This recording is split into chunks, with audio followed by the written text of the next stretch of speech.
வணக்கத்துடன் pepper and salt அரசியல் என்கின்ற இந்த வலையொலியில் உங்களை சந்திப்பதில் பெருமிதம் அடைகின்றேன். தொடர்ச்சியாக விஜய் அவர்களை மையப்படுத்திய காணொளிகளை வெளியிட்டுக் கொண்டே இருக்கின்றேன்.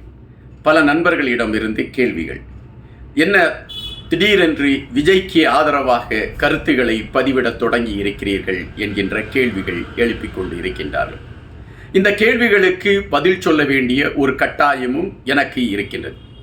காரணம், விஜய் அவர்களுடைய தேடல் அல்லது விஜய் அவர்களுடைய எடுத்து வைக்கக்கூடிய களங்கள் தமிழ் சார்ந்ததை முன்னிலைப்படுத்தும் என்கின்ற நம்பிக்கை எனக்கு இருக்கின்றது. காரணம், விஜயின் கட்சியில் செயல்பட்டு கொண்டிருக்கக்கூடிய செய்தி தொடர்பாளர் இருக்கக்கூடிய லைலோ மணி போன்றவர்கள் ஈழம் சார்ந்த விடயத்தில் முதன்மையாக பயணித்தவர்கள், அதாவது தமிழ் சார்ந்த விடயங்களில் முதன்மையான களங்களை எடுத்துக்கொண்டு பயணித்தவர்கள், தமிழர்கள் பாதிக்கப்பட்ட போது களத்தில் நின்று சிறை வரை சென்றவர்கள்.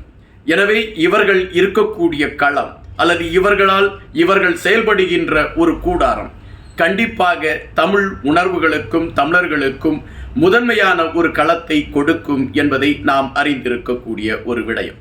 அதன் அடிப்படையை கையில் எடுத்துக்கொண்டுதான் விஜய் அவர்களுடைய கட்சியை மையப்படுத்திய தகவல்களுக்கு நாம் முதன்மை கொடுப்பதற்கான ஒரு களத்தை எடுத்தோம். நீங்கள் விஜய் அவர்களுடைய கட்சியை நாம் ஒரு குறைவாக மதிப்பிடுகிறோமா என்று பார்க்க வேண்டிய ஒன்று இருக்கின்றது.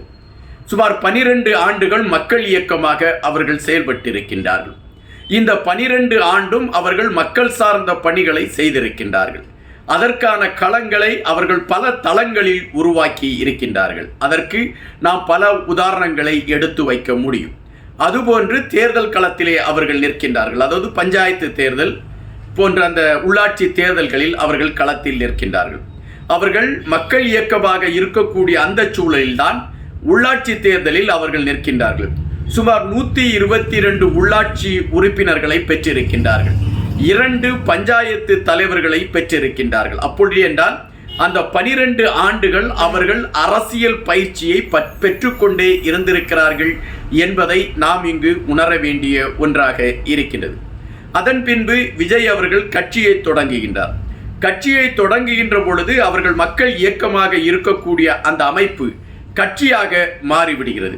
இந்த மக்கள் இயக்கமாக இருக்கக்கூடிய அந்த சூழலிலே அவர்கள் 10 அமைப்புகளை உருவாக்கி வைத்திருந்தார்கள். அதாவது மாணவர் அணி, இளைஞர் அணி, மருத்துவ அணி என்று 10 அமைப்புகளை அவர்கள் உருவாக்கி வைத்திருந்தார்கள். எப்படி ஒரு கட்சி கட்டுக்கோப்போடு எப்படி அதற்கான கிளைகள் உருவாக்கப்படுகின்றதோ அதுபோன்ற ஒரு கிளை பிரிவுகளை விஜயின் அந்த மக்கள் மன்றம் அதை உருவாக்கி இருந்தது.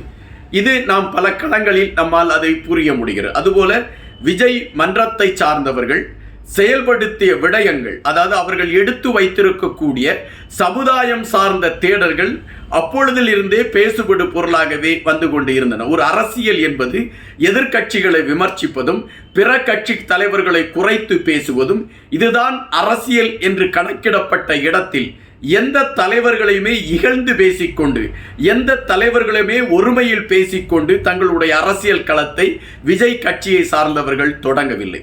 அவர்களை பொறுத்த மட்டில் அம்பேத்கர் அவர்களுடைய அந்த நினைவு நாளை நாம் கொண்டாட வேண்டும், பெருந்தலைவர் காமராஜ் அவர்களுடைய அந்த நினைவுகளை நாம் மக்கள் மத்தியிலே கொண்டு செல்ல வேண்டும் என்கின்ற களங்களை அவர்கள் கையில் எடுத்துக்கொண்டு பயணித்த விடயங்களை நாம் பார்க்கக்கூடிய ஒன்றாகவே இருந்தது என்பது மறுப்பதற்கு இல்லாத ஒரு செய்தி. இன்று விழுப்புரத்தில் விக்கிரவாண்டி பகுதியிலே அவர்கள் மாநாடு நடத்துவதற்கான முயற்சிகளை எடுத்துக்கொண்டு அதற்கான அனுமதியை பெறுவதற்காக அவர்கள் அதற்கான அனுமதியை கேட்டு அந்த மாவட்ட கண்காணிப்பாளரிடம் அனுமதி கடிதத்தை கொடுத்திருக்கிறார்கள். எதற்காக விக்கிரவாண்டி பகுதியிலே இவர்கள் தேர்ந்தெடுக்க வேண்டும்?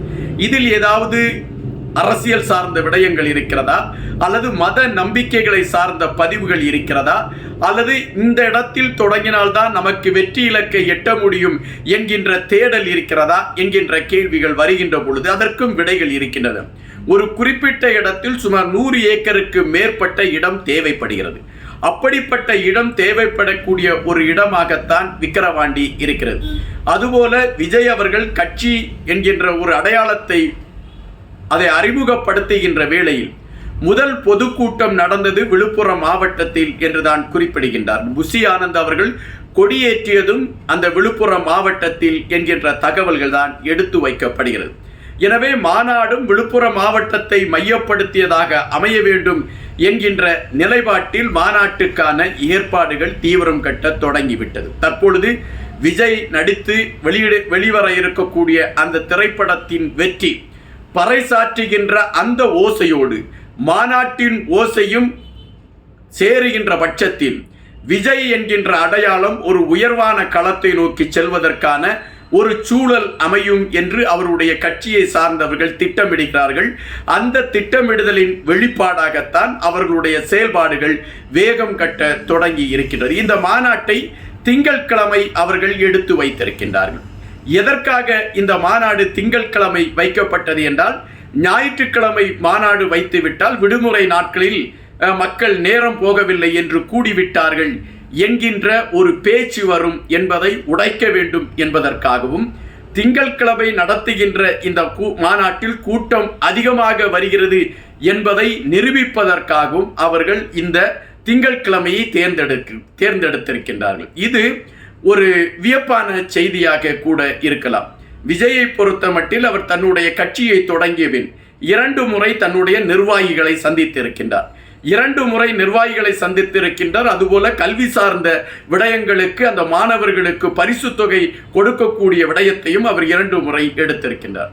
இவைகள் அனைத்துமே மக்கள் மத்தியிலே ஒரு அடுத்த கட்ட நடவடிக்கைக்கான களத்தை கொண்டு செல்லக்கூடிய ஒரு விடயமாக மாறி நிற்கிறது என்பதை நாம் இங்கு உன்னிப்பாகவே கவனிக்க வேண்டியதாக இருக்கின்றது. தமிழ் சார்ந்த விடயங்களுக்கு முன்னுரிமை கொடுக்கக்கூடிய ஒரு களத்தை விஜயின் கட்சி எடுக்கும் என்கின்ற நம்பிக்கை பரவலாகவே பேசுபடு பொருளாக மாறிக்கொண்டு இருக்கிறது. அவர் கொடி அறிமுகப்படுத்தப்பட்ட அந்த களத்தில் இருந்து ஒவ்வொரு நிமிடமும் அவருடைய கட்சியை மையப்படுத்திய நகர்வுகள் முன்னேறுகின்ற பொழுதெல்லாம் தமிழனையும் தமிழ் சார்ந்த விடயங்களையும் முதன்மைப்படுத்துவதற்கான களங்களை நோக்கி அது முன்னேறுகிறது என்பதை நாம் இங்கு கவனிக்க வேண்டிய ஒன்றாக இருக்கின்றது. வாகை பூவை அவர் எடுத்து வைத்தவுடன் பல விமர்சனங்கள் எடுத்து வைக்கப்பட்டதுண்டு. எப்படி வாகைப்பூவை நீங்கள் வைக்க முடியும்?